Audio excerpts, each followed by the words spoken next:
Bonjour à tous les bastonneurs et les bastonneuses, moi c'est Forgy, et le catch, c'est ce dont on va parler. Et oui, le monde vit au rythme de WrestleMania, et c'est bien normal. Après des mois de programmes secondaires et de soap opéra, un des grands fondateurs de l'AEW, l'American Nightmare, Cody Rhodes, a battu Roman Reigns en main event de la nuit 2 de WrestleMania, ça mérite d'être célébré. Mais temps fort de ces PLE à la fin de la vidéo. En attendant, je parle toujours de l'AEW, car comme d'habitude, on a eu une bonne semaine bien chargée. Allez, n'hésitez pas à discuter avec moi, en commentaire ou sur Discord, lien dans la description, à regarder les vidéos en entier et à soutenir la chaîne. C'est parti! Du catch, mais avec force du catch.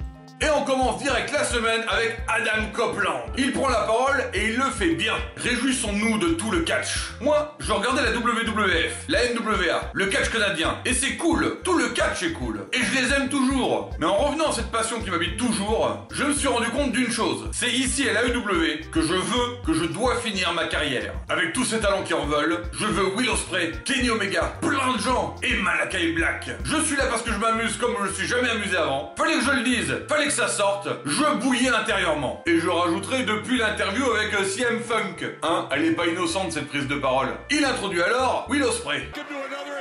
Et bien voilà un saut made in Will Hobbs. Et ouch, ça fait super mal.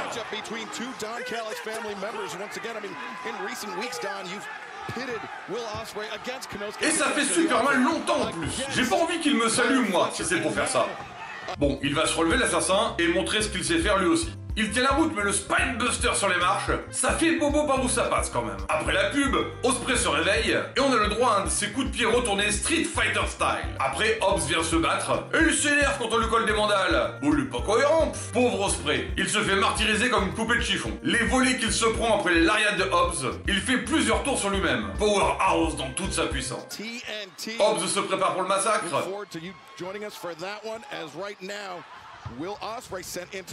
Il élève Ospreay pour une powerbomb contre de l'assassin. Il prend de l'altitude.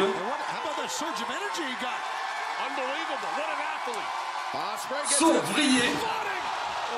Hobbs est à terre. La cible est acquise. Hidden Blade. Victoire d'Ospreay. Will a battu le dernier membre de son clan, la Don Callis Family. Mais Hobbs est pas super chill de cette défaite. Don Callis lui murmure un truc et il se calme. À mon avis, il lui a dit « T'inquiète, on lui fait bientôt à l'envers, t'auras ta revanche ». Vu le talent dans cette faction, je suis très motivé par la suite. Que des bangers jusqu'à maintenant. Danielson arrive pendant la sortie de Will. Regarde, moi aussi je peux me faire un tas de muscles. Et oui, il va se battre avec le favori de mon coloc, Lance Archer. Ça commence un peu pareil d'ailleurs. Bryan se fait martyriser par son opposant, qui est en mode stécachisation. Mais cette fois-ci, les réponses de Danielson ne sont pas acrobatiques mais techniques. Et c'est tout aussi efficace. Plongeon de Danielson, chopé en plein vol. Crépisation sur le rebord. Oh, la spécialité d'Archer. On prend un gars du staff qui a rien à voir. Et destruction. Voilà, c'est ça Lance Archer. Pour avoir un géant comme ça, il faut l'affaiblir et c'est plus facile à dire qu'à faire. Mais les genoux volants et le label lock suffisent pas à le terminer. Lance Archer n'est pas juste venu pour jobber. Combat très compétitif où Lance ne démérite pas, il fait de beaux contres avec un choc slam par exemple, et ne se laisse pas battre en soumission. Finalement, Bryan arrive à rallier le public pour son chant du Yes, Yes. Et après plusieurs coups de genoux volants et coups de pied circulaires, remporte la victoire. Le combat prévu entre Danielson et Ospreay à Dynasty va être une tuerie. Et ils font monter la tension chaud après chaud, se renvoyant adversaire et promo dans la face. C'est tellement bon le catch. Le punch de Daddy Ass pendant l'entrée de Jay White, royal. Voilà comment on survend un coup qui fait mal. Merci professeur Jay White. Il se barre en rampant, puis se cache derrière un gars de la sécu dans le public. Le misérable vert. J'adore. Après plusieurs minutes à éviter la confrontation, Jay trouve enfin l'opportunité de prendre la main. C'est sa technique à lui, ça, à Jay, le hit and run. Attaque des yeux et des genoux, mais alors que Jay se fait de nouveau cabosser, on voit sur l'écran les acclamer au sol. Les Guns se semblent préparer leur venue. Et ça serait mieux parce qu'il se fait contrer sans arrêt par Billy. Et alors qu'il ramène une chaise, les voilà, les fils indignes qui se mettent sur le chemin. Le voilà, le voilou, c'est le coup dans les joyeuses. Et il est bien placé celui-là, Jay l'a pas raté. Bon, ils sont disqualifiés, alors autant défoncer Dadias. Bah, c'est quoi ça? Ils ont mal fait le taf, les Guns. Il y a les acclamés qui arrivent. Les fiscus sauvent Jay White du lynchage. Un beau jeu du chat et de la souris. Et un Billy Gunn frustré de pas avoir détruit ceux qui ont osé envahir sa maison. Elle est contente, Willow, et c'est communicatif. C'est une babyface parfaite. Elle met en avant la ville, explique comment elle a trimé pour en arriver là, pour que son physique non conventionnel ne soit pas qu'un obstacle. Et même Stokely la soutient. Mercedes Moné, la CEO. Et Claire, elle sera la prochaine pour le titre TBS à Las Vegas. Quelle pétasse la sauveuse de la division féminine. Finale du tournoi tag team de Dynamite. En attendant celui de Collision, les Bucks contre les Best Friends, accompagnés de la maman de Trent, Sue. Les Best Friends commencent en mode souplex sur le EVP Matthew. Matt est tellement obséquieux, c'est magnifique. En termes de catch, ça déroule des deux côtés. On est sur du très bon duo. Les souplex sont vraiment au cœur de l'arsenal dans cette confrontation. Peu importe l'équipe, tout le monde s'en mange à foison. Matthew Jackson prend les rênes du show, EVP même pendant son match. Alors que les Bucks se la jouent coup de pied mou à la Cassidy, Orange esquive un EVP trigger que les frères se prennent. Les Bucks prêts pour une Coco Combo. Joli contre de Trent. Et ce sont les Best Friends en position de Coco Combo. Et boum! Presque tombé, dommage.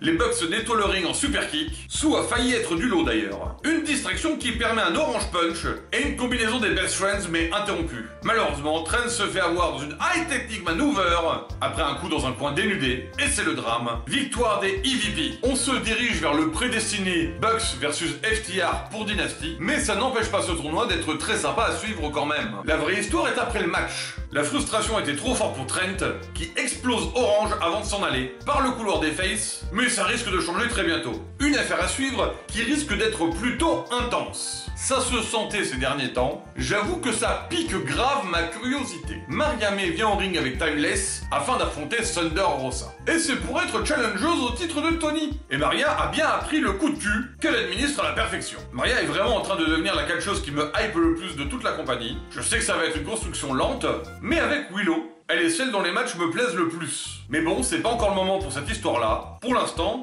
il s'agit de Thunder Rosa qui va tenter de gagner le titre qu'elle n'a jamais perdu en affrontant Toni Storm à Dynasty. Et donc Maria a perdu par une tijuana bombe de la Mexicaine. Joe et Swerve sont sur le ring pour la signature du contrat du match. Je pense que Joe a un bon cœur au final. Il explique à Swerve que signer est une erreur parce que c'est pas un match, c'est une boucherie. Il va se faire attendrir façon tartare, donc autant s'arrêter tout de suite.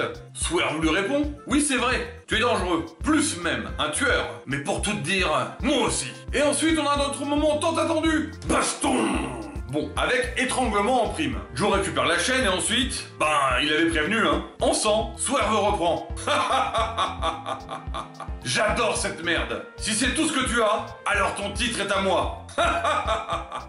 Puis, il signe le contrat de son sang et se fait buter une seconde fois par le champion. Alors, gagnera ou gagnera pas? Votre avis? Dites-moi ça en commentaire et abonnez-vous! À Rampage, Christopher Daniels sera proposé de la résistance à Malakai Black. Mais quelques coups de pied bien placés et un Black Mass en pleine face aura eu raison de son adversité. Serena Deeb fait du old school Sanada avec un Paradise Lock sur Trish Adora. En main event, Daniel Garcia gagne un match à élimination successive contre Brian Keith, Commander et Action Andretti. Collision commence avec la dernière place du tournoi Tag Team, FTR opposé à Top Flight. Je serais très surpris que les frères Martin la gagnent celle-là. Je pense que le projet c'est un 4e volet de FTR versus les Bucks, mais avec le nouveau gimmick heel EVP. Le travail de tag est bien sûr au centre du match, avec un très bon tempo, dynamique de groupe et isolation des opposants fatigués. Si la notion de Coco Combo doit être appliquée quelque part, c'est assurément ici, tant ces équipes savent faire des prises qui gagnent en intensité quand elles sont faites à deux. Quelle ampleur de Dante Martin. Visuellement, c'est ce genre de choses qui donne un vrai effet waouh. Souplex de Darius. Salto dans la face de Dax. Coup de pied aérien dans la face de K. Un bon gros coup de coude. Darius se met en position pour son frère et envol de Dante pour un atterrissage dans la tronche de FTR. Voilà ce qui résume ce que je disais. Top Flight est sur le show, c'est indéniable, et ils sont motivés. Ils ne se laissent pas prendre par surprise. Ils enchaînent plusieurs presque tombés très convaincants. Darius s'en sort de justesse. Il se fait prendre à la volée. Shatter Machine. C'est fini, pas de miracle. Victoire de FTR. Ce sera donc bien FTR contre les Bucks, mais c'est pas un match vide de sens. Le vainqueur sera la première équipe triple championne tag team AEW. Autant dire qu'il y a un enjeu de taille pour Dynasty. Voilà qui donne du poids à l'affrontement, vous trouvez pas? Pac est en mission. Il détruit un panou en mode powerhouse. Il joue littéralement avec lui. Le pauvre bout de viande peut rien faire. Il se prend Big Boot, Power Slam, Suplex et Brutalizer sans avoir le temps de réagir. Le bâtard prend le micro. On lui donne pas ses opportunités, il va les prendre lui-même. Il veut Okada, il veut montrer que le meilleur catcheur c'est lui, prouver son point et casser le japonais. Au moins, c'est clair. Entre Dynamite et Collision, beaucoup plus de clips, interviews et promos. Je le disais la semaine dernière, mais la formule commence à vraiment devenir cool. Danielson explique à René qu'il veut pas savoir s'il est le meilleur. Il se bat contre lui-même pour savoir où il en est de son évolution. Il est excité de se tester contre Will Ospreay quand il le voit combattre. Premier combat de Jerick Hook ou Lion Hook contre Shane Taylor et Lee Moriarty. L'occasion de voir s'il y a un début de quelque chose dans cette histoire ou si ça mène à rien. Clairement, le match vaut le coup juste pour Hook qui a une intensité, une sacrée explosivité. Sans faire de choses techniquement impressionnantes, il dégage une énergie qui est passionnante. Jericho arrive à placer ses Wolves. Lee en difficulté qui fait tout pour résister. Hook vient s'ajouter avec son Red Room pour une combo. Shane vient casser la prise. Hook montre sa puissance avec une souplesse de toute beauté. Lee ne tient plus, il capitule. Première victoire de Jerry Hook. Un aftermatch très intéressant. Le boxeur Anthony Ogogo vient défoncer Lion Hook et ainsi rejoint la Shane Taylor Promotions. Son coup de poing est létal. Je suis sûr que le menton de Jericho pourra le confirmer. En tout cas, pari réussi. Je suis intrigué. Il y a moyen de faire quelque chose d'un peu neuf là. Je respecte Bryan, mais je vais le battre. Je suis meilleur qu'il était au même moment dans sa carrière. J'ai maîtrisé le style qu'il affectionne. Je suis excité de l'affronter, mais je vais gagner ici où les meilleurs catcheurs catch. Rap de House of Black, le trio affronte Brian Kiss et les vétérans Daniels et Seidel. Belle prestation de Matt Seidel qui nous fait de magnifiques coups de pied très dynamiques mais qui perd dans les combats de puissance brute. Brian s'élance mais Brody esquive. Une destruction.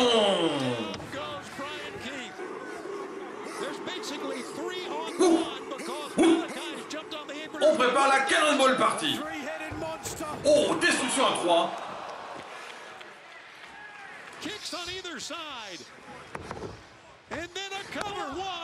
Brian Kiss au bord du cimetière. Sauvetage de Daniels. Daniels se prend le Black Mass, puis Kiss un genou volant et un souplex de Buddy Matthews. Écrasante victoire de la House of Black. En après-match, Copeland vient faire une attaque par derrière, puis on mixe les programmes avec Mark Briscoe, FTR et les Young Bucks. Un joyeux bordel, mais du coup un moment assez fun, avec les babyface en domination totale, Copeland Malakai, ça me fait bien envie moi. Yukazaki danse avec Trish Adora et l'éclate au sol. Claudio Castagnoli fait tendance de Butcher et l'éclate au sol. Dustin défie Joe pour un match, il lui répond qu'il va l'écrabouiller pour l'exemple. Le main event va voir Penta affronter Commander. On finit avec du spectacle, mesdames et messieurs. Ah, ça fait plaisir. Un vrai match mexicain volant. Entre l'agressivité version peur de rien de Penta et le travail au sol de Commander, on a un vrai match de catch entre le rythme soutenu et l'énergie des lutteurs. Tornado Splash.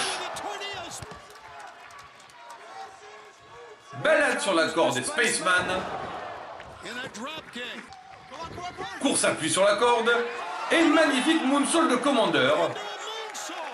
Ça n'a pas suffi, on continue. Can he connect here? He's got to walk the ropes to get there. And he knows it. Nouvelle balade sur la corde. Moonsault et contré par les genoux de Penta. It was a lung blower by Penta. Fear Factor. And the cover. 1, 2. Et c'est une victoire venue de loin pour Penta El Zero Miedo. Cop Open pour Penta au prochain Dynamite. ça va être quelque chose. Qu'est-ce que j'aime le Death Triangle, Rey Fenix, Pac, Penta. C'est que du bonheur. Les rankings nous mettent Orange en 2 et Swerve en 1 chez les hommes. Willow en 2 et Thunder Rosa en 1 chez les femmes. Le BCC en 2 et le Bang Bang Gang en 1 pour les trios. Et pour les tags, la finale à Dynasty. Ailleurs, eh bien il y a du catch partout en cette WrestleMania Week. De Aigle Blanc avec la JCW à la ROH Super Card of Honor. Je vais voir si je peux en parler quelque part. Mais sinon, c'était WrestleMania 40, bien sûr. Et voilà les temps forts que j'ai retenus. Rhea Ripley conserve son titre. Chad Gable encourage Sami Zayn. Il est prêt. Kevin Owens est là pour lui. Il croit en lui. Gunther est un adversaire terrifiant. Il faut toute la volonté possible à Sami pour tenir et administrer son dernier Aluva Kick pour une victoire feel good exceptionnelle. En main event nuit 1, entrée cinématographique du final boss, The Rock. Le boss de TKO le dit, pas de décompte extérieur. Tu l'en virais. Il est plus fort que Cody. People's Elbow pour la victoire. Nuit 2, le travail sur la jambe de Seth Rollins a été efficace. La Claymore aura raison du numéro 1 du Puy qui est en fin de parcours. McIntyre champion, mais omnibulé par Punk et donc insouciant. Cash-in de Damien Priest, nouveau champion mondial. Malgré l'entente entre Orton et Owens, Logan Paul aura le dernier Frog Splash pour conserver le titre US. À l'issue d'un beau combat contre Io Sky, Bayley devient la nouvelle championne. Moment feel good. Et c'est le main event nuit 2. Après un beau combat, on a le passage fanservice furieux avec Jimmy et Jey Uso, Solo Sikoa, John Cena qui passait par là, Seth The Shield Rollins et le Undertaker qui venait de finir son one-man show. Et le bon moment, Roman oublie le combat, fait sa vengeance du Shield sur Rollins, Rod en profite, symphonie de Crossroads, moment glorieux, l'histoire qui finit, Cody Rules. Une semaine très riche en émotions, du catch partout, un WrestleMania à la hauteur de ses attentes, et toujours du bon combat à la EW. Merci à tous les bastonneurs, les bastonneuses, et à très vite.